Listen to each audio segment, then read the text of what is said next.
लग्नानंतर होईलच प्रेम या मालिकेच्या आजच्या भागामध्ये तुम्हा सर्वांचे अगदी मनपूर्वक स्वागत.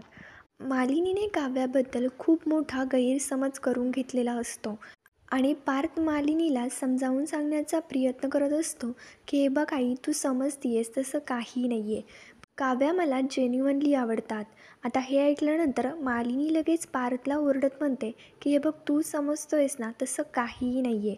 तुला जशी काव्या दिसती ना, तशी ती मुलगी अजिबात नाही आहे. हे हे ऐकल्यानंतर तर पार्थ आणि नंदिनी दोघीही मालिनीकडे आश्चर्याने बघू लागतात. मालिनीला जे काव्याचं सत्य माहिती असतं की काव्याचं बाहेर कुठेतरी अफेअर सुरू आहे आणि याच गोष्टीचा मालिनीने गैरसमज करून घेतलेला असतो आणि तीच गोष्ट मालिनी पार्थ आणि नंदिनीला सांगू लागते. मालिनी पुढे बोलणार तेवढ्यातच लगेच पार्थच्या मोबाईलवरती कॉल येतो आणि काव्याची मैत्रीण रडतच पार्थला सांगू लागते की जीजू, आमच्या लायब्ररीला आग लागली आणि तुम्ही दिलेलं ते वॉच आणण्यासाठी काव्या आगीमध्ये शिरली. आता हे ऐकल्यानंतर तर पार्थला मोठा धक्काच बसतो.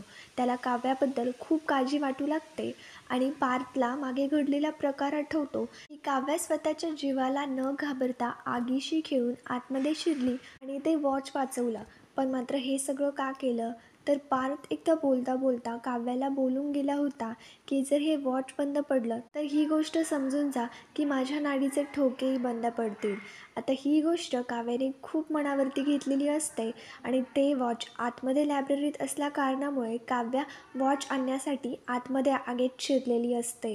आणि मग पार्थला ही गोष्ट समजल्यानंतर पार्थ लगेच काव्याला वाचवण्यासाठी इकडे लायब्ररीमध्ये येतो आणि काव्यासारखाच मागचा पुढचा कुठलाही विचार न करता पार्थही काव्याला वाचवण्यासाठी लगेच आगीत धाव घेतो. त्यांच्या दोघांनाही स्वतःच्या जीवाची पर्वा राहिलेली नसते आणि पार्थ काव्याला वाचवतो, पण मात्र तिथे आगीमध्ये स्वतः अडकतो. पार्थ आगीमध्ये अडकल्यामुळे तो तर बेशुद्ध पडतो आणि लगेच त्याला हॉस्पिटलमध्ये आणलं जातं. त्याच्यानंतर इकडे घरी सगळेच खूप टेन्शनमध्ये असताना तेवढ्यात नंदिनीच्या मोबाईलवरती जीवाचा कॉल येतो आणि जीवा रडतच सांगू लागतो की दादा कोमात गेलाय. जेव्हा ही गोष्ट जीवा सांगत असतो तेव्हा नंदिनीने फोन स्पीकरवरती ठेवलेला असतो आणि ही गोष्ट सगळेच ऐकतात.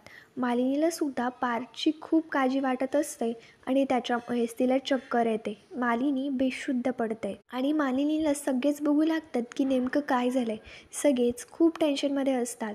आता ही गोष्ट तर जेव्हा काव्या ऐकते तेव्हा काव्या म्हणते की मला आत्ताच्या आत्ता पार्थकडे गेलं पाहिजे आणि काव्या लगेच पार्थकडे जायला लागते.